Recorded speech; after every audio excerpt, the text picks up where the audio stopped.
نحمده ونصلي على رسوله الكريم اما بعد فاعوذ باللہ من الشیطان الرجیم بسم اللہ الرحمن الرحیم اولئک الذین انعم اللہ علیہم من النبیین والصدیقین والشہداء والصالحین وحسن اولئک رفیقا قال النبی صلی اللہ علیہ وسلم اصحابی کالنجوم بأیہم اقتدیتم اہتدیتم صدق اللہ العظیم۔ آج کی اس ولاگ میں صحابہ کرام کی شان کے بارے میں اور خاص طور پہ ایک صحابی کے بارے میں تذکرہ ہم کریں گے۔ اس مختصر ولاگ میں ہم یہ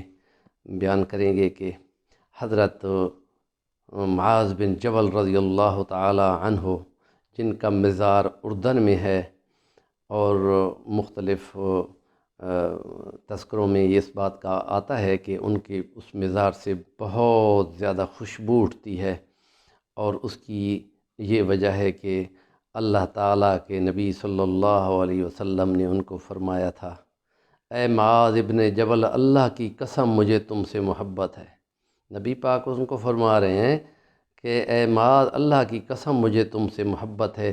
جب بھی کبھی تم یہ دعا کیا کرو، اپنی دعا کیا کرو، تو اس میں یہ لازمی پڑھا کرو، اللہم انی اعنی علی ذکرک و شکرک و حسن عبادتک۔ یعنی یہ اللہ تعالیٰ سے یہ چیز مانگنی کہ جو عبادت اور بندگی اور دعائیں ہیں تجھے پسند ہیں اے خدا، وہ والی ہمیں سمجھا دے، ہمیں بتا دے، تاکہ ہم ڈائریکٹ اسی پر ایم کریں اور اسی تک پہنچیں۔ اور اس لیے نبی کریم صلی اللہ علیہ وسلم نے گویا کہ ان کو معلم یمن کا بنا کر بھیجا تھا، تو اس وقت تو ان کو یہ تعلیماً پوچھا تھا کہ اے معاذ، تم فیصلے کیسے کرو گے؟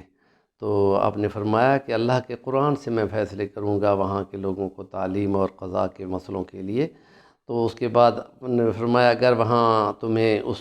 قرآن میں سے وہ فیصلہ نہیں ملتا،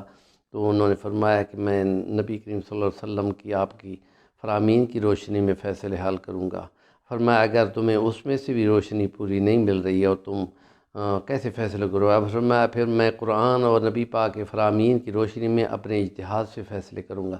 نبی کریم صلی اللہ علیہ وسلم نے اس کے سینے پہ، صحابی کے سینے پہ ہاتھ رکھا اور دعا دی کہ اللہ اس کے سینے کو دین، اسلام اور علم کے لیے کشادہ کر دے،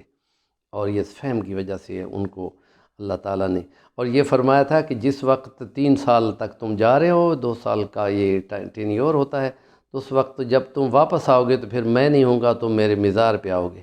تو وہ صحابی بہت زیادہ رنجیدہ ہوا اور اس کی آنکھوں سے آنسو ٹپ ٹپ گر رہے تھے، اور وہ یوں آتا ہے کہ جس وقت اپنے روانہ اس کو کیا تو وہ اونٹ کی گردن کے پاس کوہان کی طرف پیچھے منہ کر کے بیٹھ گیا کہ جب تک دیکھتا رہوں نبی پاک صلی اللہ علیہ وسلم تک نظر رہے، میں دیکھتا ہی جاؤں، جب نظروں سے ہی نکل جاؤں تو پھر اور بات ہے۔ تو اس طرح وہ پیچھے منہ کر کے بیٹھ گیا، اونٹ آگے چل رہا تھا، وہ دیکھتے جا رہے تھے اور ٹپ ٹپ آنسو ان کے گر رہے تھے محبت کی وجہ سے۔ اور پھر انہوں نے حضرت عمر فاروق کے دور میں جس وقت رومیوں کے خلاف جنگ ہو رہی تھی، تو اس میں وہ سپاہ میں وہ شامل تھے، تو اس سپاہ پر اللہ کا حکم کہ طاعون امواس آ پڑا تھا، اور 40-42 ہزار کا لشکر صرف 3 دن کے اندر 20 ہزار مارے گئے تھے، شہید ہو گئے تھے۔ ان میں حضرت معاذ بن جبل بھی تھے، اور وہ ان کی عمر بھی اتنی زیادہ نہیں تھی، تو ان کی آرزو تھی کہ ہائے میں نے تو ابھی زندہ رہنا تھا۔ تو یہ ہے کہ جو ایسی تکلیف اور ایسی بیماری اور ایسے طریقے سے موت پاتا ہے، وہ شہادت کے درجے پہ فیض ہوتا ہے۔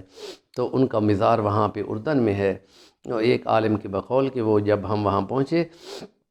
تو خوشبو اتنی زیادہ تھی، ہم سمجھے کہ ان کے مزار پر، ان کی قبر مبارک پر جو چادریں پڑی ہوئی ہیں ان کے اندر کوئی خوشبو لگی ہے۔ انہوں نے کہا کہ نہیں نہیں، چادروں کو بے شک ہٹا دو تو خوشبو اس سے بھی زیادہ آتی ہے۔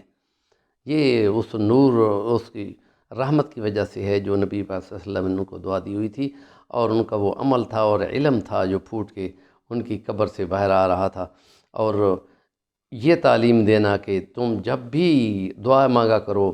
تو یہ بولا کرو کہ اعنی علی ذکرک، اے خدا میری مدد کر، اعانت ہے مدد کر میری، کہ میں علی ذکرک، تیری یادوں میں لگوں تو تیری مدد مجھے شامل ہو، و ذکرک و شکرک، اور شکران نعمت پر جب بولوں تو وہ کلمے مجھے دینا جو تمہیں پسند ہوں، اور حسن عبادت کا، اور عبادت کا وہ حسن کہ جو بھی بندگی کی جائے گویا کہ خدا تعالیٰ دیکھ رہا ہے، یا کم سے کم یہ ہے کہ میں خدا کی نگاہ میں ہوں، اور کمال درجے کی بندگی وہ ہمارے نبی کریم صلی اللہ علیہ وسلم نے اپنے اصحاب کو سکھائی ہے، تو وہ کمال اور پیک ہیں۔ اور اس لیے نبی کریم صلی اللہ علیہ وسلم نے فرمایا میرے اصحاب میرے بعد آسمان کے تاروں کی طرح ہیں، اور جب سورج نہیں ہوتا تو تارے چمکتے ہیں رات کو، تو آپ ان میں سے جس کی رہنمائی لینا چاہیں گے وہ تمہیں ہدایت سے فیض یاب کر دے گا۔ اور صحابہ کریم صلی اللہ علیہ وسلم کی یہ سبیل المومنین ہے کہ انہی کے ذریعے سے دین ہم کو پہنچا ہے، اور انہی کے ذریعے سے ان کی تعلیمات کو فالو کرنے پہ ہی ہمیں کامل راستہ ملے گا، اور مین یہ موٹر وے ہے جس کے اوپر چلتے ہوئے ہم ہدایت سے فیض یاب ہو سکتے ہیں۔ اللہ پاک ہمیں صحابہ کرام کی تعلیمات، ان کی زندگی اور ان کی روشنیوں کی فالو کرنے والا اور محبت کرنے والا بنا دے، تاکہ ہم بھی کامیاب ہو جائیں کہ نبی کریم صلی اللہ علیہ وسلم کے ان اصحاب کے لیے اللہ نے فرمایا کہ رضی اللہ عنہم ورضوا عنہ، اللہ ان سے راضی ہو گیا، یہ اللہ سے راضی ہو گئے۔ یہ کمال زندگی ہے اور بہت بڑی فلاح اور کامیابی ہے، اور یہ دنیا بھی اللہ نے ان کو کامیاب کر دی، اور آخرت بھی ان کی انشاءاللہ کامیاب ہے۔ وآخر دعوانا ان الحمد للہ رب العالمین۔